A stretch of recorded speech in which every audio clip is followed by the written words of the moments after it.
My name is Joyce Gioia, and I live in Austin, Texas, in the United States. I publish the Herman Trend Alert. It goes to 29,000 people in 87 countries in 4 languages every week. Tremendous connection. In fact, I believe that science fiction writers need to think like futurists, but then even more so, because they need to project out even farther than what futurists like me are looking at.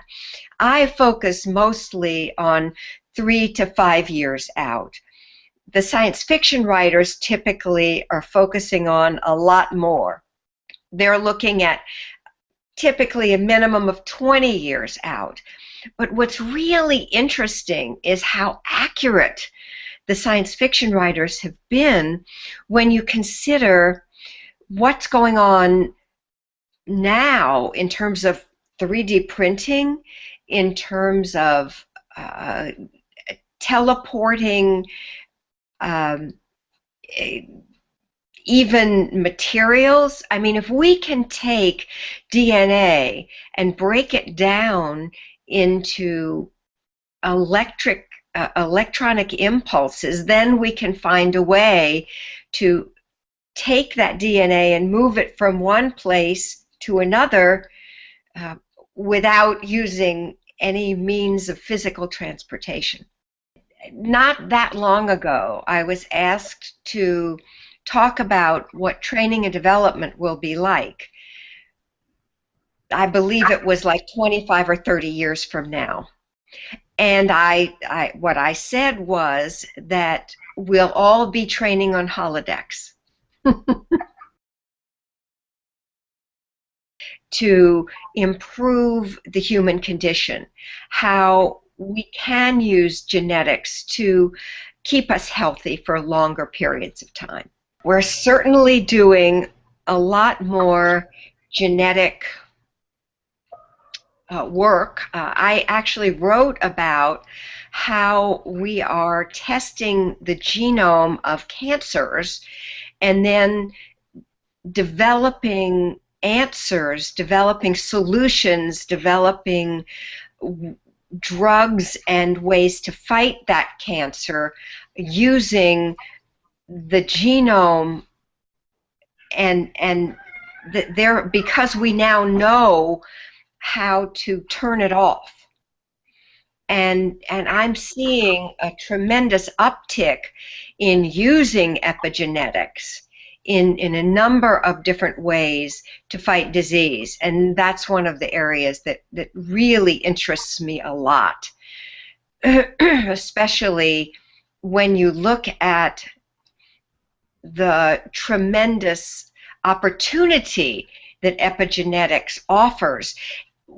I had a conversation with Ray Kurzweil, the serial entrepreneur, when he spoke for the World Future Society the last time.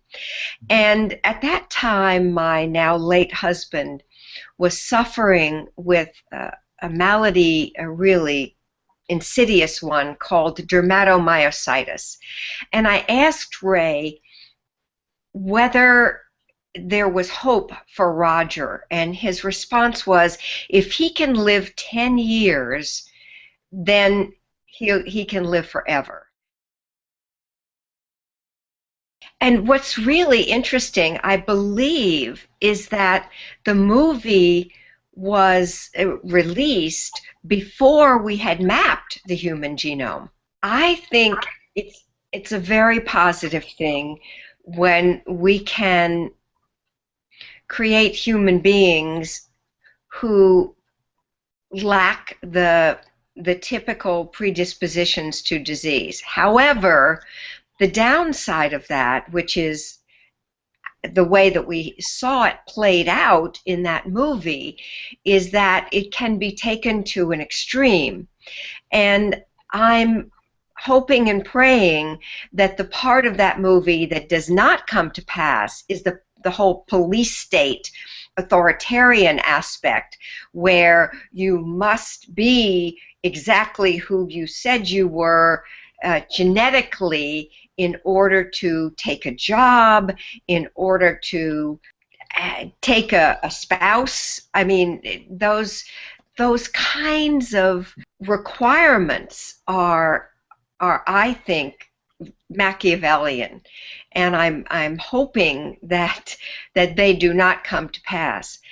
On the other side, as I mentioned, the positive aspects, I think, are very positive. If we can find a way to alleviate human suffering, Buddha notwithstanding, I think that humanity as a whole will be better off.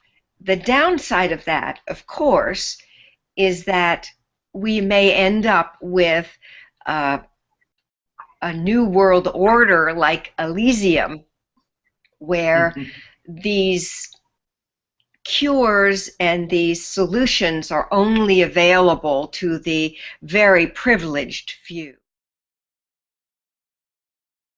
I am disturbed by the growing chasm between the haves and the have-nots. Particularly here in the United States, it is very troubling to me to see what is going on.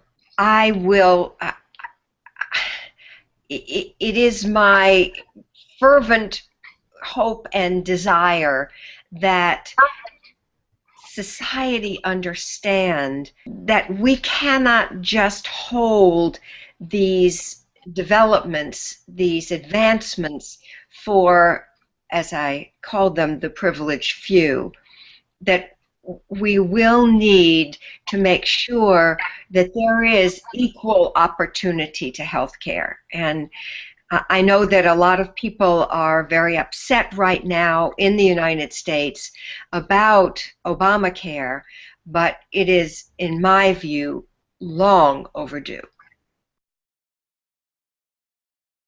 We have no clue how powerful the human spirit really is. The human spirit has the ability to move mountains, literally, I believe. And there was a wrestler who was born without legs, and he was a state champion, no less. We've seen amazing triumphs of the human spirit.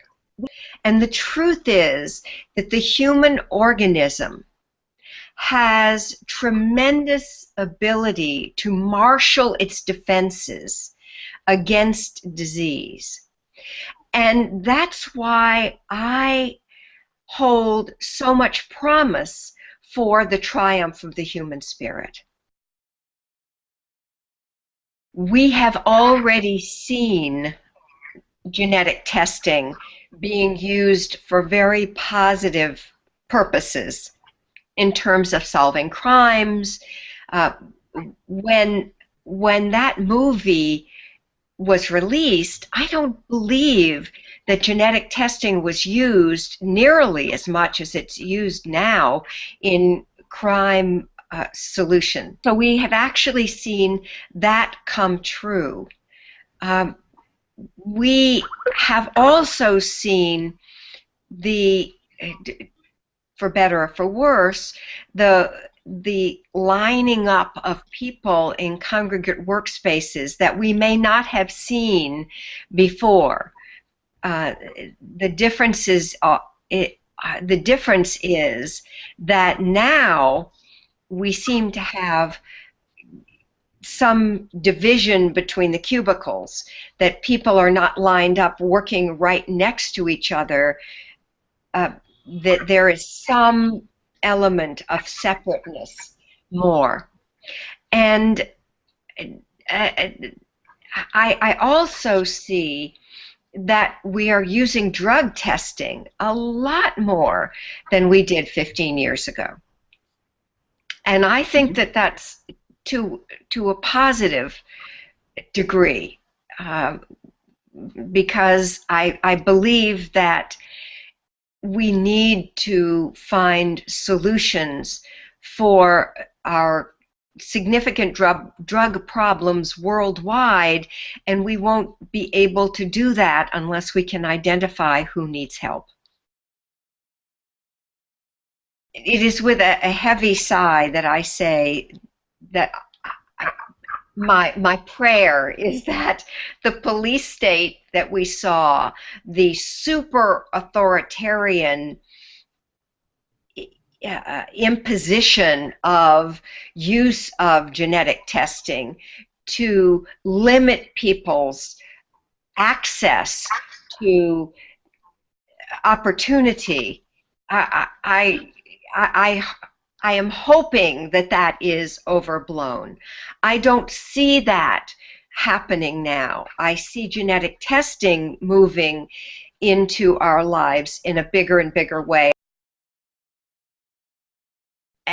What I would have liked to have seen, not necessarily from the filmmaker's point of view, but from an audience point of view, as one who was on the receiving end of this piece of art, is I would have liked to have seen more science and more explanation of the science, and less of the police state, less of the authoritarian, less of the fear-mongering. But when I look at it more objectively, I can easily understand how the authoritarian aspect in the police state really heightened the suspense in a lot of different areas. So I actually think that film was extremely well done.